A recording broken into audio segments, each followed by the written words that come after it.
O sea, obviamente hasta que no llevaba 4 o 5 años en YouTube no era, en mi caso, no era una forma sustentable de vida, a forma continua y a futuro, pero mi meta siempre había sido que lo fuera. Y por ese entonces, que aún no lo era, tenía 16 años, 17 años, no me hacía falta que lo fuera. Sí. Entonces, si he tenido un par de pequeños trabajos fuera de esto, pero a raíz de esto. Es decir, por ejemplo, eran formas de sacarme un dinerito y allá donde vivo estuve dando clases de Facebook para saber usar las páginas de Facebook a negocios, que eran negocios... ¿Tipo Facebook Ads o qué? Tipo tiendas pequeñas de barrio, pues fue por ejemplo una clínica dentista, una carnicería, ¿qué más fue? Una pastelería. Era como una consultoría. Era para usar su página de Facebook. Era personas que querían tener una página de Facebook y que no sabían manejar una página de Facebook, no sabían crearse una página de Facebook ni usarla después. Entonces trabajaba yo en conjunto con una diseñadora y les hacíamos como... Yo les daba primero unas clases de aprender a usar Facebook y después se hacía como una campaña de lanzamiento en el cual yo manejaba los tempos de publicación de esa campaña de lanzamiento y la compañera hacía los diseños de todo el banner, la foto de perfil o de portada, como se quiera llamar, pues todo eso. Y las fotos para las publicaciones, entonces hacíamos así como un equipo para hacer los lanzamientos estos. Que fue durante 4 o 5 meses, me saqué un dinero que lo gasté en más viajes y ya está. Entonces, cositas de esas así, pero al final son sucedáneos de lo que ya hago. No. Pero ahí, por ejemplo, me identifico mucho porque me pasó lo mismo. Yo empecé en YouTube también como a los 15 años. Y en ese momento, pues obviamente no vivías de eso, pero pues como tienes 15 años, pues tampoco necesitabas tener dinero para poder pagar la colegiatura de tus hijos, porque tenías 14, 15 años. Pero ¿qué veías tú? O sea, ¿cuál era tu sueño? Porque en mi caso era tener una plataforma en la que yo pudiera sacar cualquier proyecto y poder sustentarlo. ¿Tú cómo lo verbalizabas? Ahí todavía no tenías plasmado lo de los viajes, pero ¿qué veías tú como algo de tu carrera? Yo siempre había sentido lo de los experimentos y trucos y tal, siempre, como un medio y no como un fin. Okay. Entonces, llegó un punto en el que yo me hacía unas películas mentales porque veía de primeras imposible de repente estar haciendo viajes, así. Y me hacía unas películas mentales que decía, vale, pues... O sea, desde ahí ya sabías lo de los viajes, tú querías viajar por el mundo. O sea, cuando yo llevaba ya un par de años en YouTube, 2014, ya había habido un boom grande de YouTube en España, ya había youtubers en eventos, yendo a Los Ángeles, pero no eran youtubers de trucos y de experimentos, eran youtubers de gaming o de blogs. Entonces yo quería formar parte de eso, no por ir a un evento en Los Ángeles, sino porque por todo en general yo quería formar parte de eso.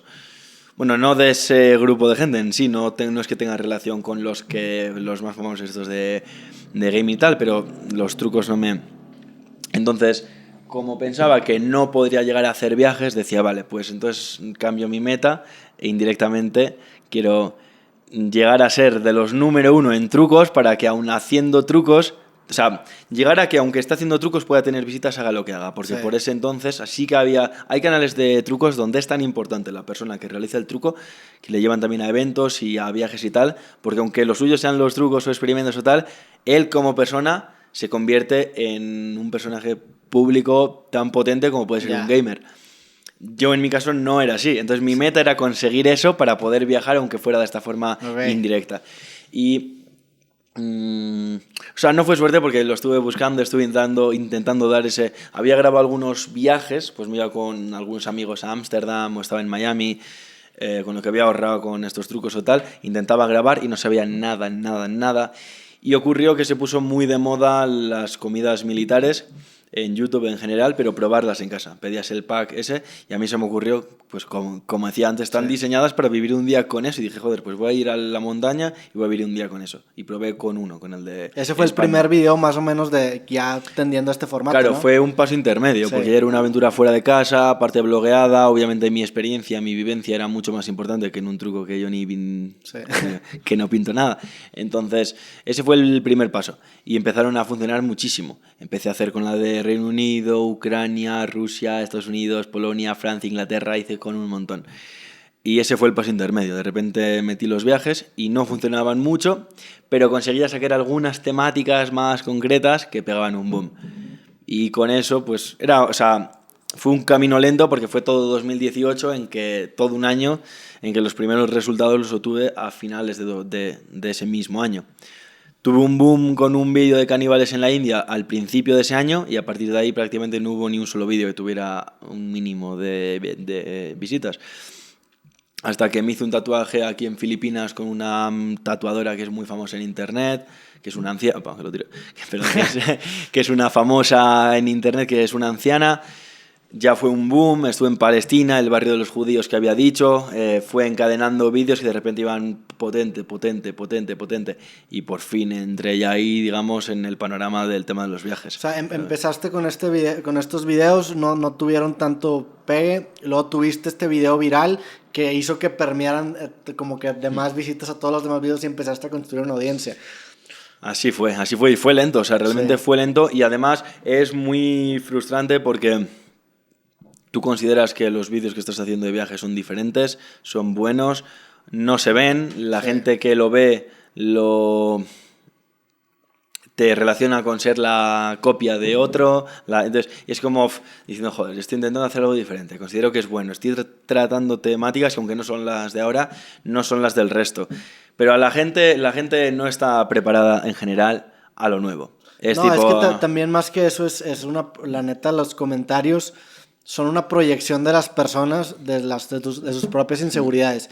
Entonces, al decirte a alguien que tú eres una copia de no sé quién, están justificando su posición en la que probablemente no están felices, diciendo yo no estoy tomando el paso que él va a tomar porque es una... Entonces, como que enriquece su narrativa de víctima. Exacto. Entonces los comentarios son bien proyectivos en ese sentido. De hecho, me ocurrió algo muy curioso que no sé si lo he contado como tan específicamente como va a ir ahora, pero, o sea, yo, por ejemplo, con Luisito no he grabado nunca, pero sí mantengo una relación en el sentido que de vez en cuando hablamos a través de Instagram. Y en 2018, no, 19, yo estuve en México y él me habló para hacer un vídeo, que es a raíz de ahí que nos conocemos algo más, pero no surgió al final, que se canceló y tal. Y desde entonces, pues como que ha habido varios acercamientos que no han... Pero vaya, que sin ningún problema, y cada uno tiene un formato diferente, lo mío es más documental, digamos, mis objetivos son unos, sus objetivos son otros. Ninguno es la copia del otro, cada uno tiene sus... Y lo que me ocurrió es que cuando empecé haciendo viajes, yo no quería comentarios negativos ni hacia mí ni hacia otros, en ningún caso. Y en YouTube puedes bloquear palabras para que si comentan una palabra, si en su comentario hay una palabra concreta que tú has cancelado ya, en ese comentario lo puede ver únicamente él. Entonces hubo un momento en el que yo me estaba esforzando por crearme un formato diferente dentro de lo que son los viajes y obviamente quien ponía esto son niños, son los fanáticos, pero era la copia de Luisito. Cuando yo consideraba... Entonces no me molestaba que me lo dijeran porque yo tenía muy claro que no lo era. Sí. Pero cuando ya veías tanto, era bajar un tablón de comentarios y demasiado eso, decía, es que yo quiero que en los comentarios se hable de la temática que yo he grabado. Porque hay dudas, hay conclusiones, no quiero que se hable de esta tontería que no es verdad.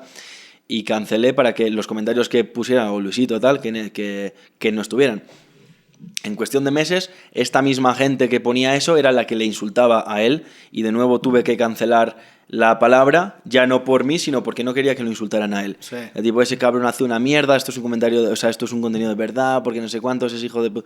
Entonces, son comentarios insultando a alguien que no ha hecho nada para que le insultes. Claro. Entonces, los mismos que decían que yo soy la copia, ahora yo soy el bueno, y decía, yo no quiero esa mierda, pero ni para uno ni para el otro. Sí, claro, entonces, primero tuve que bloquear esa palabra para que se quitara por un aspecto y después para que se quitara por otro.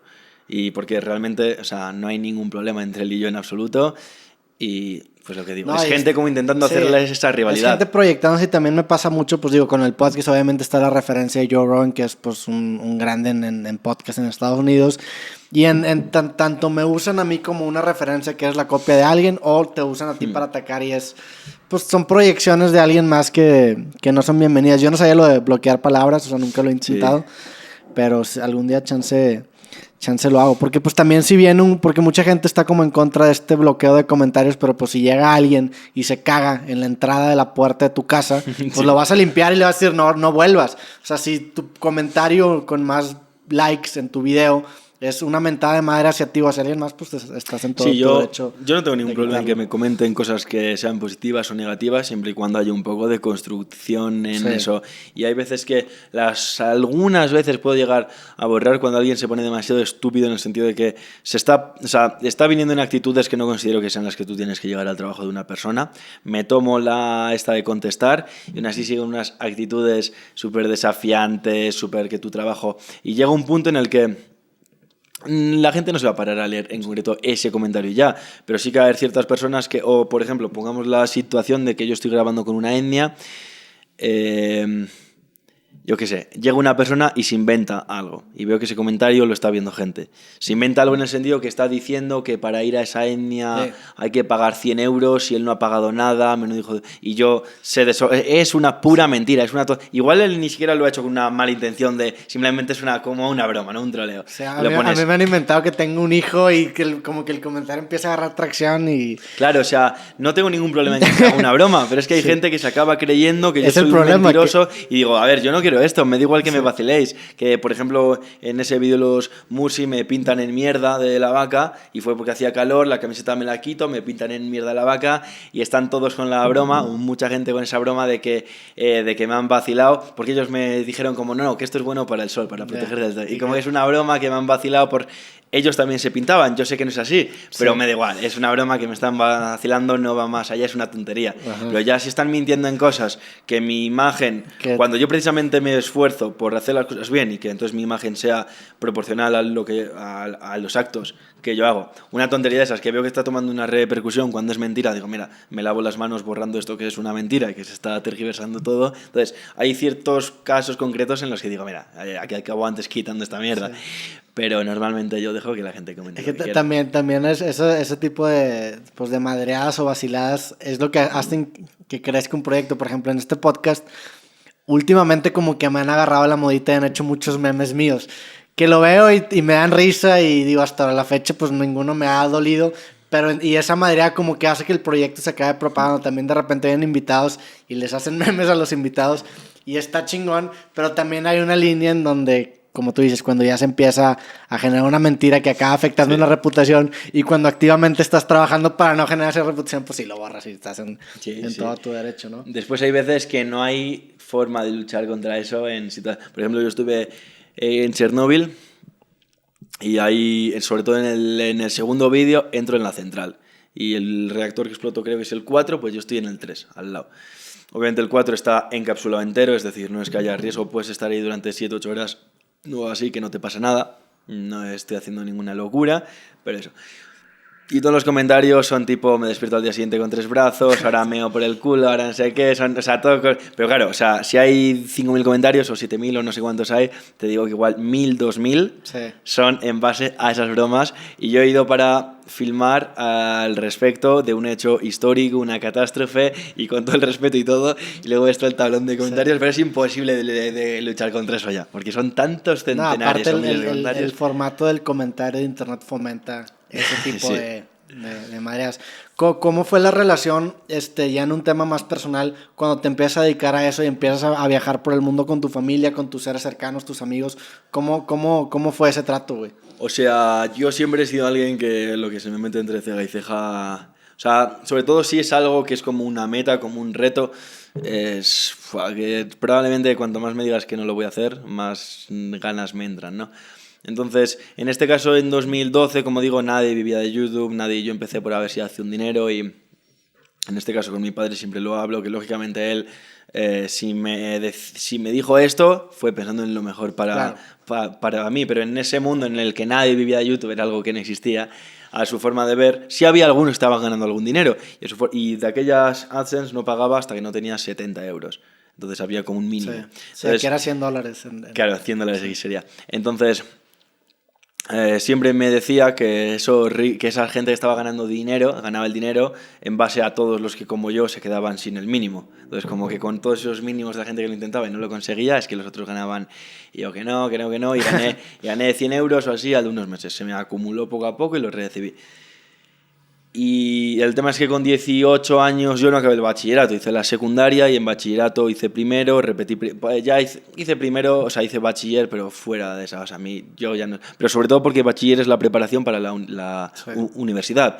En España al menos no tiene sentido hacer el bachiller si no vas a continuar con algo más. Y tú ya sabías que no querías. Lo que yo sabía es que no tenía ninguna meta de las que... Del abanico de la universidad no hay ninguna meta con la que yo estuviera conectado. En el sentido de si quieres ser médico, ingeniero o profesor, tienes que pasar por la universidad. Y la universidad está genial para ser alguna de esas... Opciones. De eso, sí. Pero no es la única opción. La universidad no es la única opción. Entonces ahí estaba el tema. Ya no era vagueza de no querer, sino que digo, ¿para qué voy a estar peleándome si de las salidas que hay no quiero escoger ninguna de esas? Y justo estaba con el canal, que aún no me daba para vivir mensualmente, ni mucho menos. Había un mes que podía ganar algo más, pero caía al siguiente, estaba como así. Y dejé el bachiller en segundo. Estando ya en segundo, Y mis padres, pues lógicamente era, no, tienes que ir. Pero yo es lo que digo, soy súper directo en estas cosas. Y les dije, mira, yo he decidido que no voy a ir.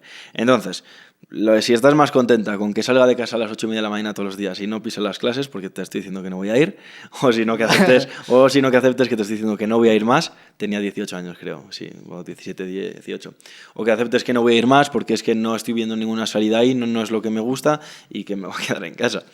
Y me empecé a quedar en casa y a trabajar en los vídeos. Quédate en casa. Y aún así hubo un proceso en los cuales hubo momentos que estuve a punto de dejar YouTube porque había veces que subías varios vídeos que tenían de repente 3.000 visitas, 8.000 visitas, cuando habías tenido uno con 100 y pico mil, otro con 100 y pico mil y dices, joder, ahora... Es que esa incertidumbre al principio en YouTube es terrible, el hecho de que varíe tanto cada mes... Y yo sobre todo eso, como estos vídeos y sobre todo cuando hacía trucos, la gente me veía tan poco por el ser yo, sino tanto por el truco en sí, dependía tanto de qué hiciera para que se pegara o que no se pegara, es que eso en sí era humo, o sea, era una estructura, o sea, era la de cartas de naipes, vaya. Pero por suerte fue cambiando con el tiempo y fue evolucionando. Entonces, obviamente fue un proceso en el que ellos tenían dudas, hubo momentos de estos que el canal se ha ido a la mierda de decir, oye Rubén, igual te tienes que plantear hacer otra cosita. Y yo renegando, a veces renegaba de YouTube, de a la mierda, no sigo con esto, y otras veces de las palabras de ellos, de que me dejes en paz, que quiero seguir con esto, no sé, no sabía ni... Pero bueno, lo que es cierto... Y objetivo es que al final nunca dejé de hacer vídeos. ¿Cómo crees que estabilizas esa incertidumbre del principio? ¿Mediante volumen, mediante cantidad? Porque me pasa, digo, para la carrera de cualquier carrera específicamente al principio las variaciones son increíbles. Ahorita ya que pues llevas tú más tiempo haciendo videos, yo también, ya se empieza a estabilizar un poco y ya se vuelve un poco más predecible el ingreso. ¿Por qué crees que se estabilice? ¿Por el volumen? Por el volumen de videos que de repente uno empieza a pegar y cuando ese no pega, a lo mejor pega uno de 2 años y como que ese volumen te da más posibilidades de encontrar un balance. O sea, respecto al volumen, a la cantidad de los vídeos, en mi caso no es el por qué, porque claro, yo tengo 400 y pico vídeos en el canal, pero probablemente 300 sean de trucos. Y esos vídeos están más que muertos. Primero porque son antiguos, es un formato de vídeo de poca calidad en relación a lo que se hace ahora en YouTube, que obviamente ya no antes se triunfaba con encender la cámara, hacer una cosa sin ningún tipo de montaje luego y subirlo, ahora ya no. Entonces es un contenido que no funciona, por A o por B no funciona. Entonces toda mi renta realmente son de los vídeos de viajes, de mis vídeos de ahora. Entonces el volumen no es tanto en mi caso, pero sí obviamente Para empezar, ahora sí que me siguen muchísimo por mí como persona, de mis vivencias, mi mensaje, mi experiencia, vaya. Entonces, ya entramos en que da igual que hagas una... No da igual, pero bueno, no influye tanto que hagas una cosa o hagas otra, por el tema es que la hagas tú y quieren ver cómo tú estás viviendo eso. Entonces, eso es muy importante para estabilidad, porque ya no te la juegas a si va a gustar la temática o no, porque probablemente va a gustar simplemente por el tema de que tú estás dirigiendo esa temática. Entonces, eso por un lado. Sí. Pero después yo creo que también YouTube tiene un... A ver, ese algoritmo imposible de comprender al 100%, pero yo, por ejemplo, el verano pasado estuve 3 meses sin subir ni un solo vídeo y 3 meses en los que los ingresos cayeron, pero se mantuvieron bien a unas cifras. Los 3 meses gané igual. Sí.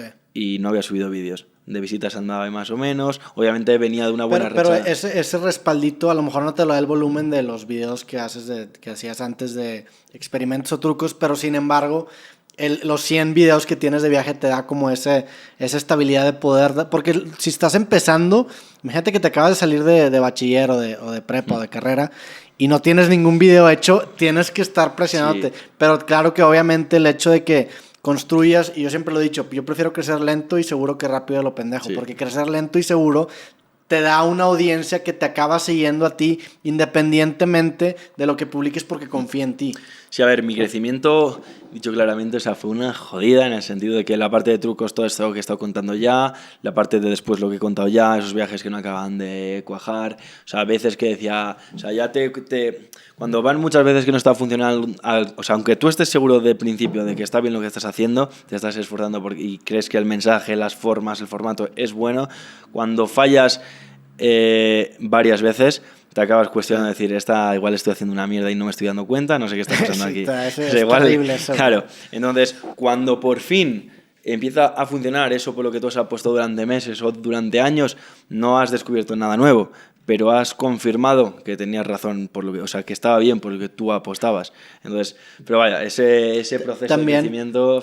También creo que puedes estar seguro de tu fondo y la forma es lo que estás negociando y lo que estás mejorando y puliendo constantemente y eventualmente la forma cliquea con la audiencia y el fondo lo respalda. O sea, eso le pasó al podcast. Este podcast es el capítulo como 140 y tantos o 130 y tantos. Y la neta, hasta el año pasado el podcast empezó a agarrar un crecimiento por el tema de los clips, que ahí fue algo 100% de forma. El fondo es el mismo, pues yo sigo siendo una persona muy similar a la que eran los creativos anteriores. Sí. Sin embargo, cuando hice el clic con la forma, el fondo pudo ahora sí brillar. Sí, eso sin duda. Pero, por ejemplo, veía vídeos de formatos muy similares de otra gente de viajes, porque si bien es cierto que trato desde el principio temáticas muy diferentes, agarraba otros formatos que son también comunes, como comida de la calle, en mercados, en Asia o lo que sea, son formatos que son más generales. O sea, antes hacía como una mezcla entre temáticas buscadas por mí, que encontraba yo, y formatos más generales. Y veía como formatos generales, que es decir, no hay mucho misterio en grabarte probando comida en un lugar. Sí. Y cómo a unas personas funcionaban mucho, a otras menos.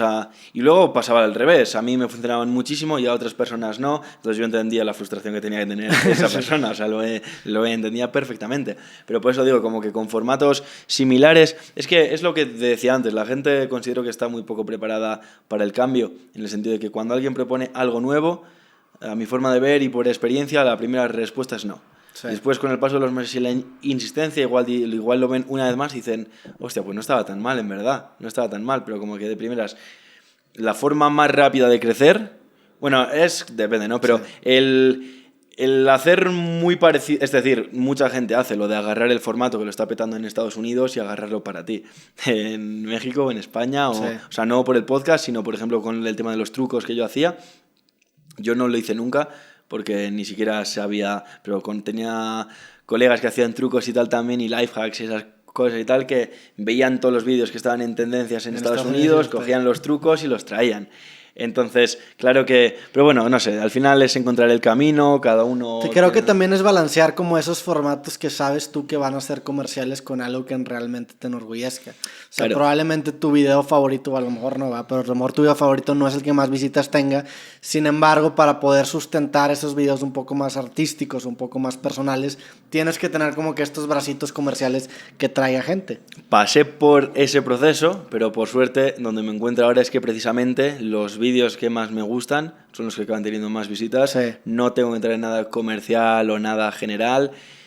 Y es de lo que más contento estoy hoy por hoy de que esto sea así. Porque obviamente antes sí que veía bien el hacer comida callejera, porque sabía que eso tenía tirón, o el meter formatos de estar en una zona que tiene fama de peligrosa, porque no lo hacía por las visitas en absoluto. Lo de la comida, me encanta comer y probar cosas, era un formato que me encantaba el filmarlo. Y el tema de barrios peligrosos, o sea, en Latinoamérica, o tampoco era en absoluto por las visitas.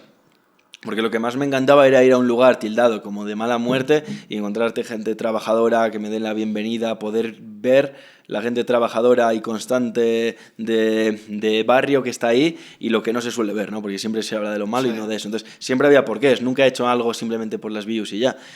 pero metía temáticas de esas. Y sabía que aunque después hiciera una mucho más bonita en un pueblito en la selva, las que iban a tener más visitas eran las de comida callejera y las de... Pero tenía que pasar por ahí, pues eso, como coger de varias fuentes, pero para crecer. Eso es muy... siento que la carrera creativa y específicamente en la de la creación de contenido tienes que pasar por esa etapa. O sea, al principio eres más, no sé, más propenso a tener que agarrar estas tendencias comerciales para poder sobrevivir. Una vez que ya te estableces, ya te puedes empezar a blindar un poco más sí. por la plataforma que has creado a raíz de... O sea, por ejemplo, el hecho de que este podcast no tenga un patrocinador es porque publiqué el libro hace 2 años, que el podcast genera venta de libros y eso me permite cubrir mis gastos y vivir yo y no tener que depender de una marca, pero pues eso fue un trabajo que fue gradual. Mi primer podcast no estaba en esta posición, entonces siento que tienes que pasar por esa etapa y luego ya llegas sí. a un punto en el que pues haces las cosas que más te gustan y tienes una audiencia que te respalda. Sí, no, y sobre todo que en lo comercial que hablamos podía ser en el formato, más bien que, o sea, no en el formato, sino en la temática de los vídeos, porque en sí yo no trabajaba casi nunca con marcas. Tengo algunas campañas en algunos vídeos, pero casi nunca sí. trabajaba con marcas. Entonces, directamente comercial no hacía ningún contenido. Lo que sí, eso, temáticas que sé que van a agarrar porque vienen de visitas de otros canales, de pues como podía ser comida callejera, perdón, o estas, ¿no? Entonces, partía de ahí, pero... Y es importante, también digo, para creadores de todo tipo, entender esto que decimos ahora, el tener paciencia con eso, porque es una jodida también el sacar un vídeo súper preparado, súper currado, que es un formato completamente diferente al típico de las visitas, a este formato en YouTube, que crees que es mucho más especial, has dedicado mucho más trabajo y te encantaría que sea ese el que se convierte en el emblema de tu canal, ¿no? Que sí. represente a todo lo demás. Y acababa teniendo unos resultados de mierda en comparación con la comida sí. de la calle. Y decías, tío, o sea, no puedo con esto, no puedo...